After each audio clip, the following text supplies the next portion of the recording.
الحمد لله ثم الحمد لله الحمد لله الذي هدانا لهذا وما كنا لنهتدي لولا أن هدانا الله وما توفيقنا إلا بالله وما توكلنا إلا على الله والصلاة والسلام الأتمان الأطهران على سيدنا وحبيبنا وقرة أعيننا محمد صلى الله عليه وعلى آله وصحبه ومن والاه ونشهد أن لا إله إلا الله وحده لا شريك له ونشهد أن سيدنا وحبيبنا محمدًا عبده ورسوله وصفيه وحبيبه خير نبي اجتباه ورحمة للعالمين أرسله بالهدى ودين الحق ليظهره على الدين كله وكفى بالله شهيدا أوصيكم ونفسي المخطئة بتقوى الله عز وجل وأحثكم في طاعته وأنهاكم عن معصيته وأستفتح بالذي هو خير فإن خير الكلام كلام الله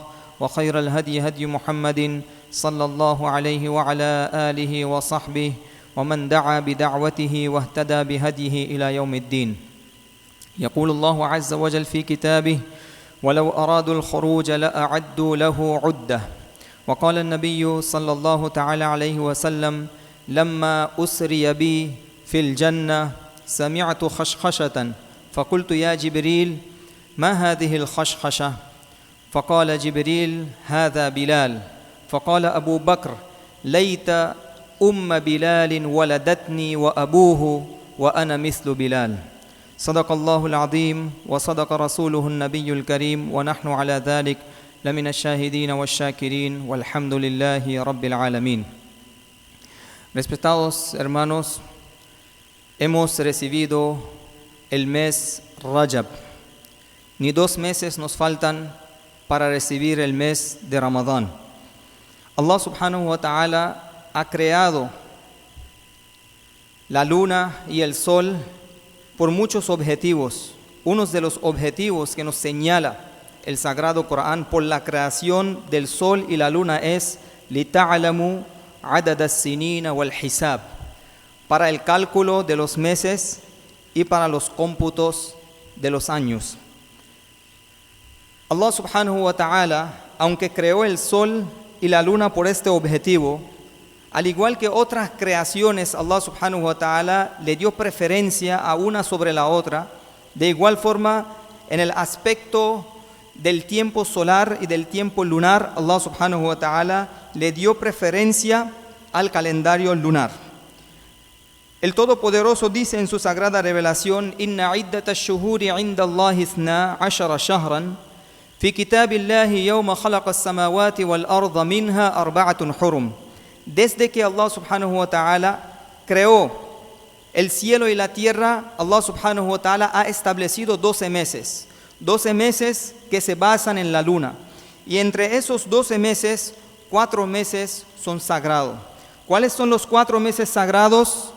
3 son seguidos, los últimos 2 meses del año y el primero, Dhul-Qa'da, Dhul-Hijja, Muharram. Y el cuarto es el que se ubica en el medio, el actual, que es el mes de Rajab.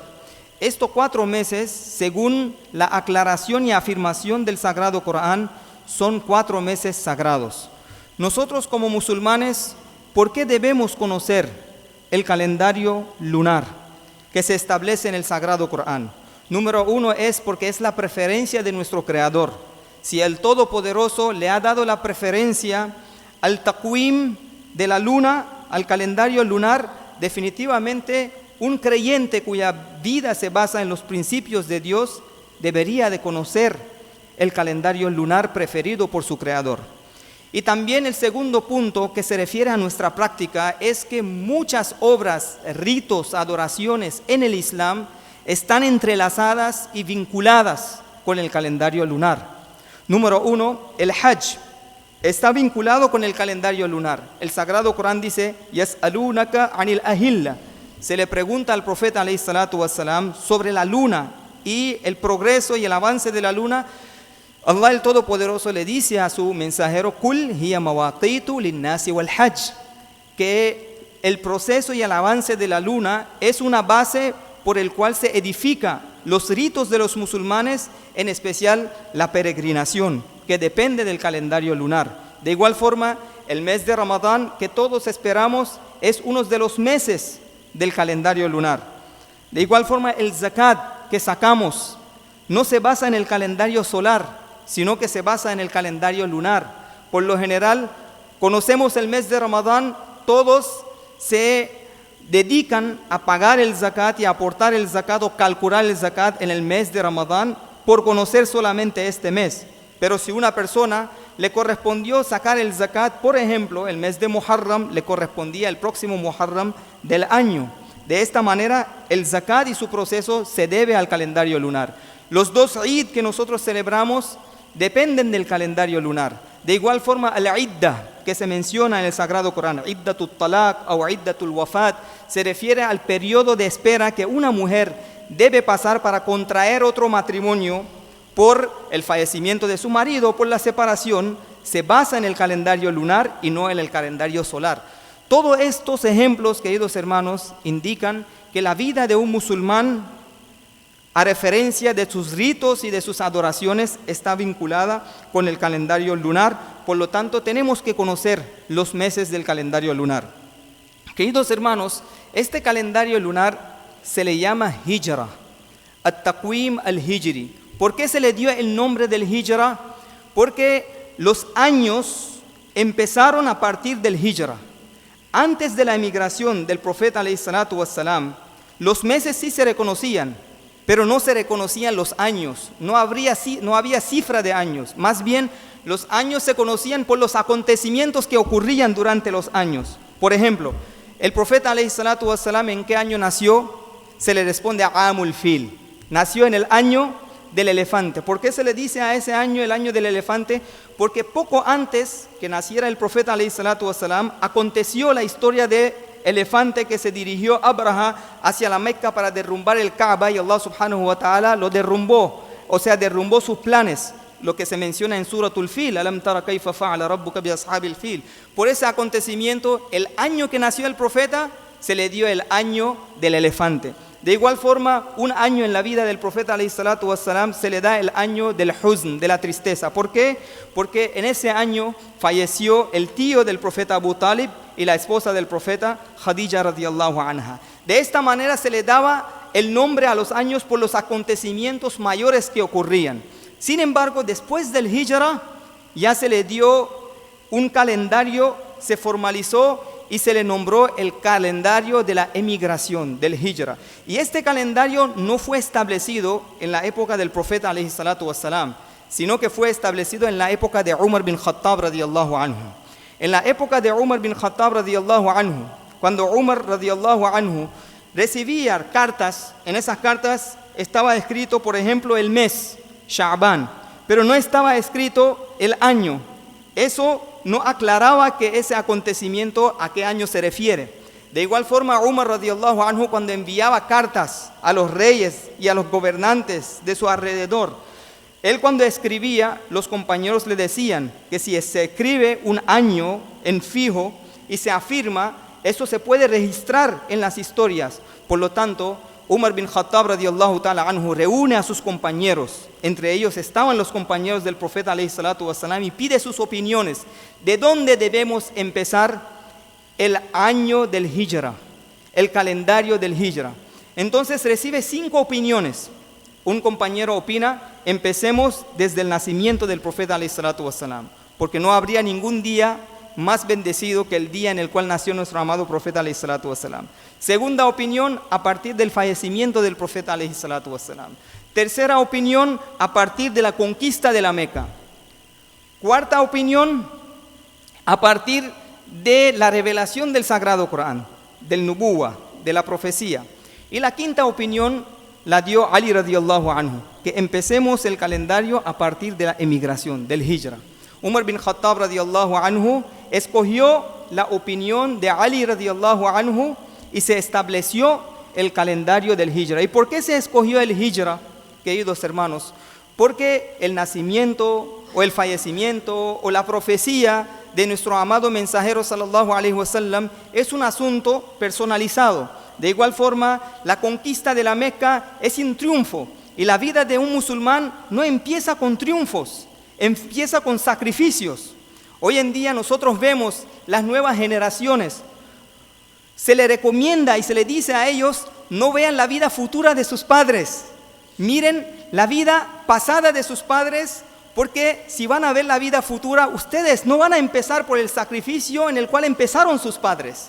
Estos triunfos que se ven, estas victorias que se ven, ya sea en cualquier aspecto de la vida, se basa en un sacrificio que nuestros ancestros hicieron. Entonces, la vida no empieza con los triunfos, la vida empieza con los sacrificios, con los esfuerzos. Por lo tanto, se escogió el hijra y a partir de ese acontecimiento, todo lo que ocurrió después se fue encajando a su año respectivo y correspondiente. Queridos hermanos, si el calendario del Islam empieza con el sacrificio, empieza con el esfuerzo, la vida de un musulmán se debe basar en el esfuerzo y en el sacrificio por la causa de su creador. Una otra razón también es que empezamos del hijra porque a partir del hijra se estableció el Islam en Medina Munawwara. En Makkah Mukarrama habían mezquitas, no habían mezquitas, no habían oratorios. En Medina Munawwara cuando se estableció el Islam, se establecieron mezquitas, se estableció el Islam a nivel social, se estableció el Islam a nivel político. Esa es la vida que vive un musulmán. La vida de un musulmán se establece en sus principios religiosos. Y esos sacrificios que nosotros escuchamos de los sahaba radiyallahu anhum, el sacrificio más grande que ellos dieron es la migración. Sacrificaron sus bienes, sacrificaron sus propiedades, sacrificaron sus negocios. Todo lo sacrificaron por la causa de Allah, hasta que hoy en las páginas del Corán, el Sagrado Corán dice: وَالسَّابِقُونَ الْأَوَّلُونَ مِنَ الْمُهَاجِرِينَ وَالْأَنصَارِ وَالَّذِينَ اتَّبَعُوهُمْ بِإِحْسَانٍ رَضِيَ اللَّهُ عَنْهُمْ وَرَضُوا عَنْهُ وَأَعَدَّ لَهُمْ جَنَّاتٍ تَجْرِي تَحْتَهَا الْأَنْهَارُ. Allah subhanahu wa ta'ala los certifica por ese gran sacrificio de migración que ellos realizaron.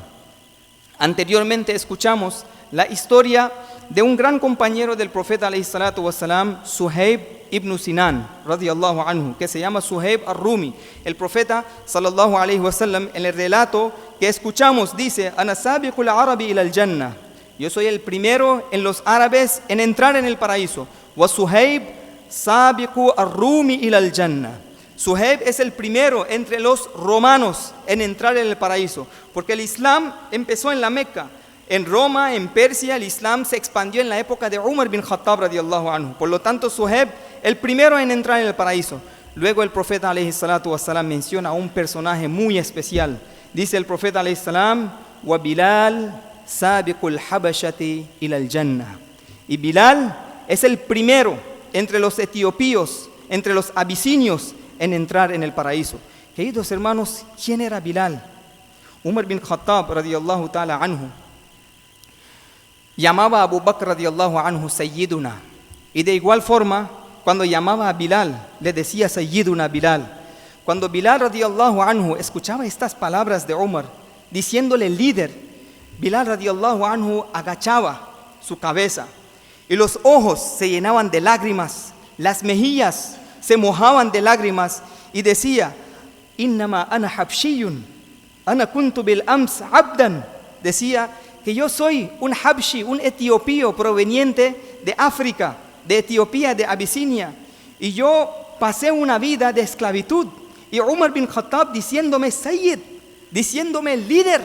Queridos hermanos, una persona que proviene de una esclavitud, ¿cómo se convirtió en un líder? Un líder que hasta el día de hoy es recordado. Si nosotros vemos en el mundo materialista, ¿cuáles son los criterios para reconocer a una persona? Dinero. Bilal radiyallahu anhu no tenía dinero, no era de una familia rica. Belleza, esa figura no tenía una belleza. Número 3, podemos decirle puesto. Bilal radiyallahu anhu no tenía puesto. Familia, sus padres eran esclavos y Bilal radiyallahu anhu era esclavo. Pero ¿cuál es la razón? Nosotros no sabemos de nuestros ancestros. No sabemos de nuestros bisabuelos, personas de belleza, de dinero, de puesto, de honor, de belleza. Han pasado a lo largo de la historia, se murieron y a nadie le importó en la vida futura quiénes eran, cuál era el décimo que ganaban, qué es el dinero que tenían, cuál es la mansión en la cual vivían, qué carro poseían. A nadie le importó. Y Bilal, un esclavo que hasta miles de años, 1400 años pasaron, y en todo el mundo musulmán, en cada 10 musulmanes, 7 musulmanes conocen a Bilal radiyallahu anhu. Inclusive los niños, si le preguntamos, ¿quién es Bilal? Un esclavo, conocido a pesar de que han pasado miles de años. ¿Qué es lo que lo convirtió en ese nivel? Lo elevó a ese nivel, que su reconocimiento no se confinó hasta su muerte, sino que a pesar de pasar miles de años, Bilal está vivo con nosotros, está vivo en nuestros corazones. ¿Qué es lo que lo elevó a este rango? Lo elevó los sacrificios que él hizo por la causa de Allah subhanahu wa ta'ala. Bilal, viniendo de una familia esclava, siendo un esclavo, salía con el rebaño de sus amos. No sabía Bilal que él se convertiría en una persona reconocida hasta el día del juicio final. Salía con el rebaño hasta que él escucha el llamado del profeta Muhammad sallallahu ta'ala alayhi wa sallam, llamando y predicando la unicidad de Allah subhanahu wa ta'ala. Cuando Bilal declara la fe, los amos de Bilal lo castigaron de una manera que la historia recuerda a Bilal alladhi uzziba fi sabilillah. Es el apodo de Bilal, el que fue castigado por torturas sobrehumanas y inhumanas en el camino de Allah subhanahu wa ta'ala. Ese es el reconocimiento de Bilal radiyallahu anhu. Lo torturaron en las tierras áridas, lo acostaban por encima de su cuerpo, ponían piedras rocosas, calientes, áridas. Bilal radiyallahu anhu no estaba dispuesto para vender su fe y ganarse la vida. La única palabra que decía, ahad, ahad, ahad, ahad. Esa es la única palabra que decía, lo que decimos, kul huwallahu ahad. Esa es la palabra que salía de la lengua de Bilal radiyallahu anhu. Seguían las torturas, hasta que Abu Bakr radiyallahu anhu libera a Bilal. Bilal es liberado por Abu Bakr, se agrupa con el profeta sallallahu alaihi wasallam. Llega el tiempo a emigrar hacia Medina Munawwara, emigra con el profeta alayhi salam hacia Medina Munawwara, y ese amo Umayya bin Khalaf tuvo que pagar su precio en la batalla de Badr. Con el mismo Bilal, y se demostró, ya al-haq wa zahaqa al-batil, ahad, ahad, triunfó contra el Lat y Uzza, que estaba obligando a Bilal, su amo, para que lo dijera, que adoro a Lat, adoro a este ídolo que se llama Lat y Uzza. Bilal radiyallahu ta'ala anhu demostró la superioridad y el triunfo de la palabra ahad, ahad, que decía cuando lo torturaban. Queridos hermanos, pasa el tiempo en Medina Munawwara hasta que llega el día de la victoria, de la conquista de la Meca. Cuando el profeta alayhi salatu wassalam con sus compañeros entra en la Meca de una manera triunfada, de una manera humilde, y por otro lado un gran triunfo, que se reconquista la Meca y se derrumban los ídolos. En ese momento, cada sahabi, cada compañero del profeta alayhi salatu wassalam deseaba la bendición, deseaba el honor de levantarse y hacer el llamado, de decir Allahu Akbar, el adhan, para indicar el agradecimiento de Allah y el triunfo de la Meca. ¿Quién fue escogido por el profeta alayhi salatu wassalam? Era el mismo Bilal radiyallahu anhu. Se subió por encima del Kaaba y hace el adán, y ese adán histórico que dio hasta el día de hoy se reconoce como el muadzinul Islam, muadzinu Rasulillahi sallallahu ta'ala alayhi wasallam, el que hizo el llamado del Islam, el que hacía el llamado del profeta Muhammad sallallahu alayhi wasallam. Y esos mayores incrédulos, cuando ven a Bilal levantándose y haciendo el adán, se recuerdan de la esclavitud de Bilal radiyallahu ta'ala anhu, y cuando ven a Bilal levantándose, se ponen los dedos en las bocas, presionando los dedos con los dientes, y se quedan mirando que ese esclavo, ¿a dónde llegó? Vivía con nosotros, salía con nuestro ganado, salía con nuestros animales. ¿Cómo se eleva ese abd y ese esclavo para levantar la conquista y el fatha de Makkah Mukarrama? Queridos hermanos, Bilal radiyallahu ta'ala anhu se ganó el paraíso. Y no se ganó el paraíso por solo esfuerzos que él hizo, sino que el profeta alayhi salatu wassalam atestiguó rajulun min ahli al-jannah. El relato que les conté al principio, el profeta alayhi salatu wassalam dice que cuando yo me dirigí hacia los 7 cielos en el viaje nocturno que aconteció en este mismo mes, en el mes de Rajab, el profeta dice que cuando Jibril me llevó al paraíso, yo escucho los pasos delante de mí en el paraíso. Yo le pregunto a Jibril, ¿estos pasos de quiénes son? Jibril le dice al profeta alayhi salatu wassalam, hada Bilal, son los pasos de Bilal radiyallahu anhu. Entonces Abu Bakr radiyallahu anhu, cuando escucha este dicho del profeta alayhi salatu wassalam, dice, envidiando a Bilal, dice, ojalá que los padres de Bilal me hubieran parido a mí, ojalá que yo hubiera tenido este rango que Allah subhanahu wa ta'ala le dio a Bilal radiyallahu anhu.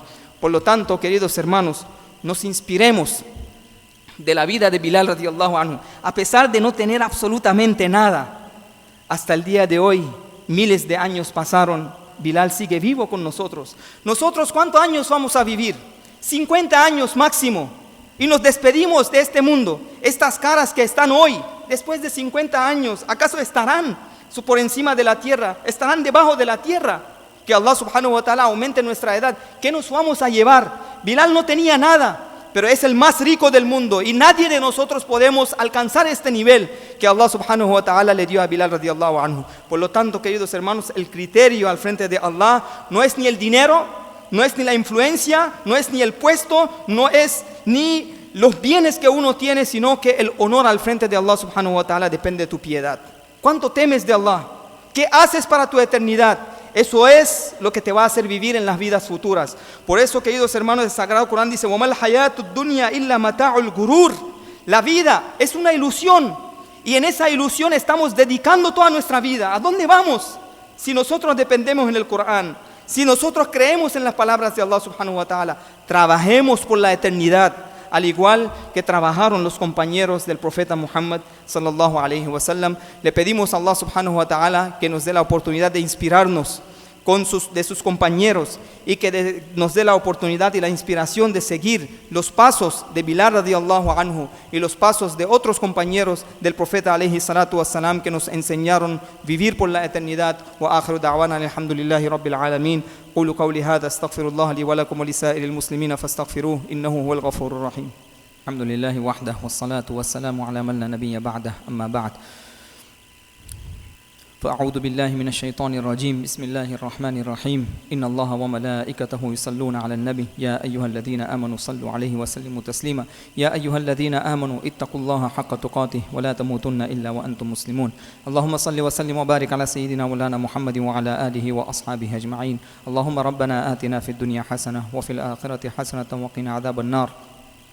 ربنا تقبل منا إنك أنت السميع العليم. ربنا لا تزغ قلوبنا بعد إذ هديتنا وهب لنا من لدنك رحمة إنك أنت الوهاب. اللهم أعنا على تلاوة القرآن وذكرك وشكرك وحسن عبادتك. اللهم بارك لنا في رجب وشعبان وبلغنا رمضان. اللهم سلمنا إلى رمضان وسلم لنا رمضان وتسلمه منا متقبلا برحمتك يا أرحم الراحمين. اللهم اشف مرضانا وارحم موتانا يا أرحم الراحمين. اللهم اغفر لجميع المؤمنين والمؤمنات والمسلمين والمسلمات الأحياء منهم الأموات برحمتك يا أرحم الراحمين. وصلى الله على سيدنا مولانا محمد وعلى آله وأصحابه أجمعين وأقم الصلاة.